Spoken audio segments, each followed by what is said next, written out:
Hey, how's it going out there today, everybody? It is Friday the 13th. I am done with my day. It has been a long day. Today has been a Friday the 13th nightmare.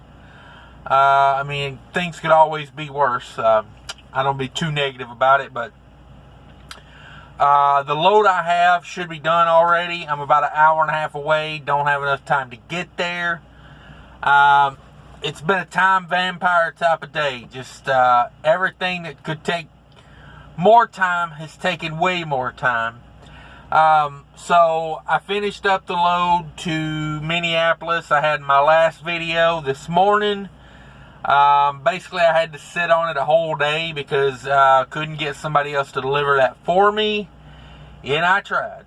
But it's kind of low on hours anyway. And it was delivering 20 miles from the house. So I didn't hate on I had to sit on it too bad. At least it was near the house. So, but wow, way to kick off an interesting day. Friday the 13th, overweight loads going around scales. Paperwork not available. It's been that type of day. So I got to the receiver this morning at about 3 o'clock. Not a food load, but it was delivering at 3 in the morning, and it had a lumper on it. So, got in there, finally got a hold of somebody to get a check to pay the lumper because I wasn't aware. I would have got one yesterday afternoon, went ahead and got an authorization code.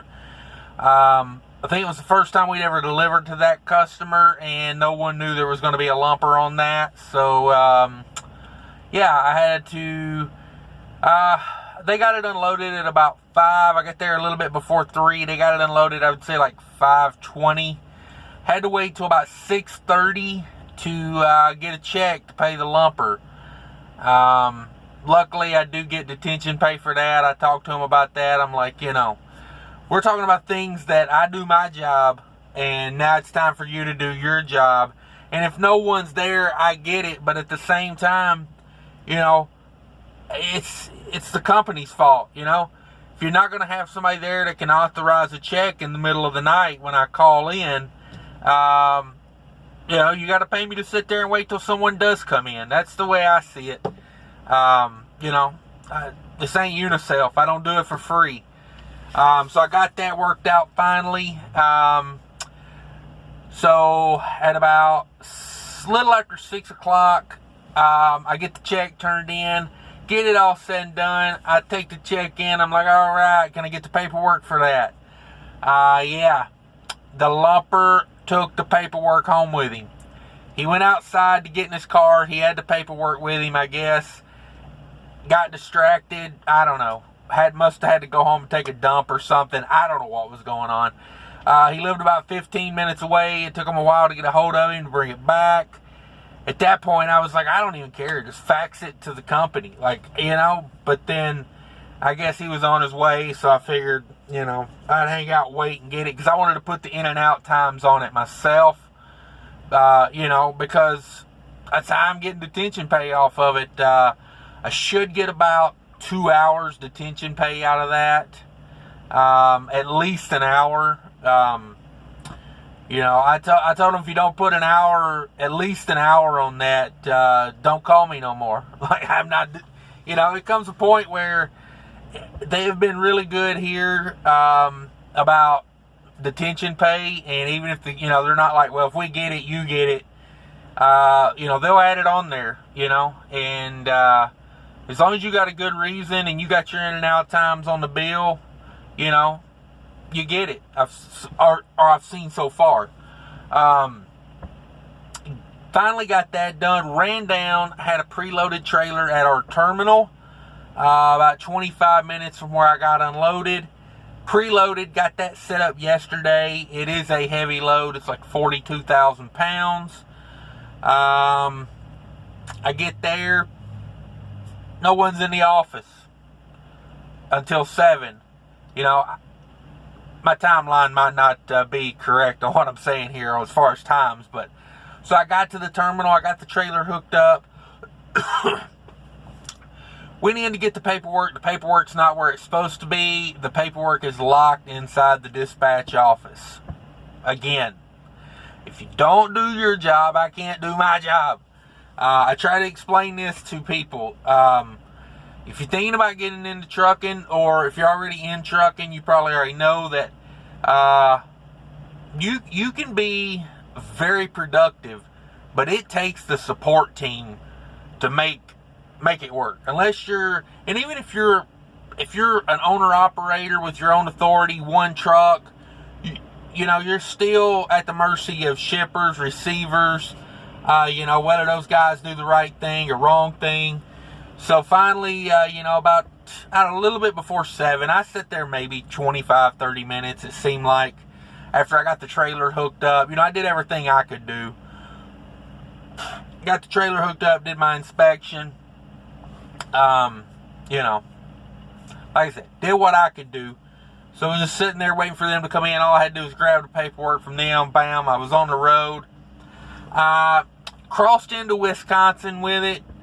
Said, it's 42,000 pounds, and it doesn't quite look like it's loaded right. The place we pick up, they don't seal the trailer because it's a local guy picking it up, and he's just taking it to the terminal and dropping it. So they typically don't seal the trailer. They leave the seal with the paperwork, so the guy who's actually going to be taking it taking it, the distance, can have a look at it and see what he thinks before he, hits the road with it. I looked at it. I wasn't too fond of it. I've done like 3 or 4 of these already. This is a pretty common run we do. Didn't look right. Didn't look like they normally do. It was loaded way too far forward. And that's where I ran into some problems. Friday kept being a nightmare. So it was over on drives. This was the best I could do with it. I don't know if you can see that or not. Focus, come on. Focus. This is probably backwards now that I think about it, but 36,740 pounds on drives. That's the best I could do with it. Fault sliding the axles. It was all iced up, and I couldn't find a dry spot of pavement to get some grip on some trailer tires. I was literally just pushing and pulling the trailer around the lot. Finally got out there with a hammer, beat a lot of that ice off of it, got it to slide. That was the best I could do with it. I mean, it was like way nose heavy. I don't know who loaded that, but they loaded them. I mean, they were heavy pallets. It's 42,000 pounds. I think there's 13 pallets on there. They are very heavy pallets. And normally they do like 3 or 4 singles in the front, and then they'll put like maybe 2 sets of 2s and then single them out again. This one, I mean, it was like 2 by 2 by 2 by 2 by 2, and then like the last 3 were singled out. And I was like, they weren't even spread out. They were like together. I was like, that's not good. So, had to go to the customer to get it reworked. Luckily, I was about 5 miles from the customer where I scaled it. Because when they load it in Wisconsin, they backtrack it with the local guy back to the yard for us, So, I was there at the TA in I don't know, that's Hudson or whatever, exit 4 in Wisconsin. Needed to go down the road, but I looked on Trucker Path in the the eastbound St. Croix scales there in Wisconsin. When you cross over into Wisconsin, they were open, and I was not willing to go through there. I called the company. I was kind of trying to get out from under this load because I didn't want to deal with all this hassle. But they kind of wanted me to stay on it, so I did what I had to do. I went around the scale. Went not really back roads, but went around the scale. There's not much you can do about it. It's not like it was overloaded intentionally. It's not like I was trying to take it a long distance overloaded. So I thought about, well, if I cross the scale and it's overweight, I can explain to them that I'm going back. I've got the scale tickets. I'm going back to get it reworked. I didn't want to have to explain that to anybody. I said, you know what? It's like 4 miles extra to go around the back way. So I'm just going to go around the back way.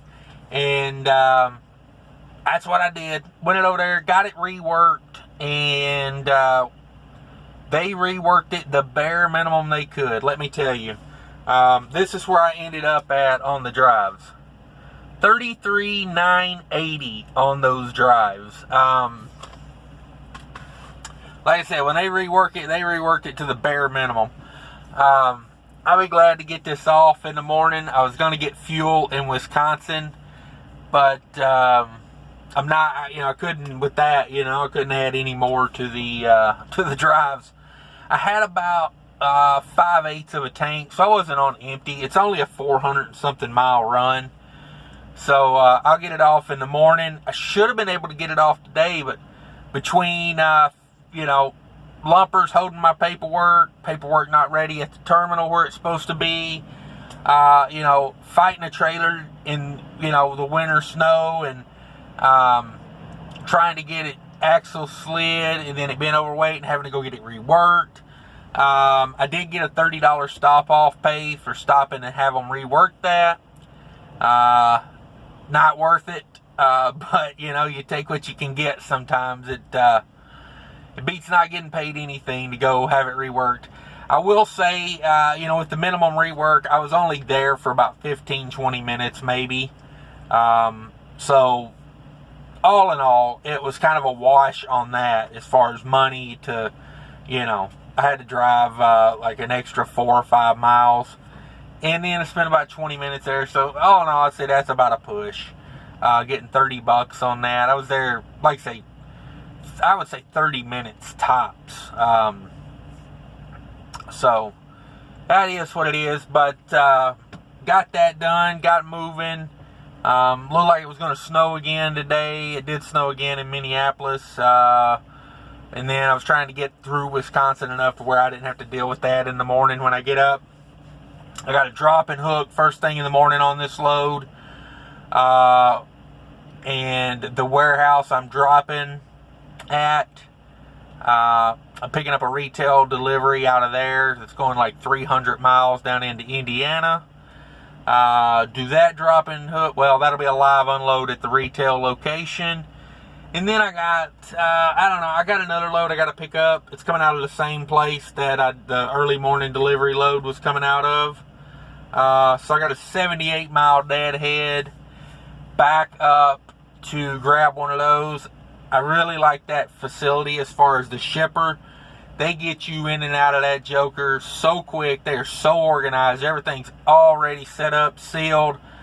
They weigh 10 to 30,000 pounds, just depending on, what's been ordered. They're a good run. I hope they don't all take lumpers. That was kind of a pain this morning, but I don't think the one I'm picking up is going to, no, this one's going to a different location that does not have the lumper, so that's good. It weighs 19,000 pounds according to what the Qualcomm says. Should be a good load. Should be a good way to wrap up the week. Should put me up close to 3,000 for the week. Even though I've been playing recaps and trying to, get hours worked out this week, it should be a pretty good week on revenue. The the contract freight's doing okay right now. To be honest with you, to not have to fight to find stuff on a load board, not have to waste that time, and constantly just hitting the same places. Like the place I'm delivering to in the morning, I've been there probably 5 times in the last month. The place retail store I'm delivering to after that, I've never been to. And then coming back up, literally the last load I did came out of that same place. So it's a very quick turn, but it's contract free. So you're not going to catch those unicorns. You know what I mean? You're not going to see none of that, crazy numbers like you can see on a load board sometimes. But I got to be honest with you, as efficient as this is, this is one day where it kind of all fell apart all the way through. for the most part, these days are going bing, bang, boom, drop and hook them, drop and hook, 400 or 500 miles, drop and hook, 400 or 500 miles, drop and hook. And the rates ain't bad on them, you know, and you know what you're going to get, you know what to expect. They're typically light. I can't complain too much about it right now. You know, when rates start to peak again, hopefully maybe next year sometime rates start going back up for everybody. But honestly, what I see right now is their contracts that we're running are paying more than the majority of the load board freight right now. It's just what it is, you know. I mean, these rates are locked in, you know, years in advance, and they are what they are. You know, they're locked in. You know, they may have to rebid some of these contracts, but it's kind of a hassle to switch carriers. So when you get in on some of these big contracts like this, you kind of stay on them for a long time, you know. It is what it is. It's working out right now. Hope everybody's enjoying the videos. Share, like, subscribe, all that fun stuff. I appreciate all those comments everybody leaves. I get a kick out of them. Appreciate that, everybody. And if there's anything you want to know, you know, I'm not big on calling people, you know, like if you got questions and stuff, just ask them in the comments, because honestly, you're going to get more knowledge asking them in the comments, because there's going to be other people that read them, not just me. And yeah, until then, guys, take care of each other out there. Be safe. Later.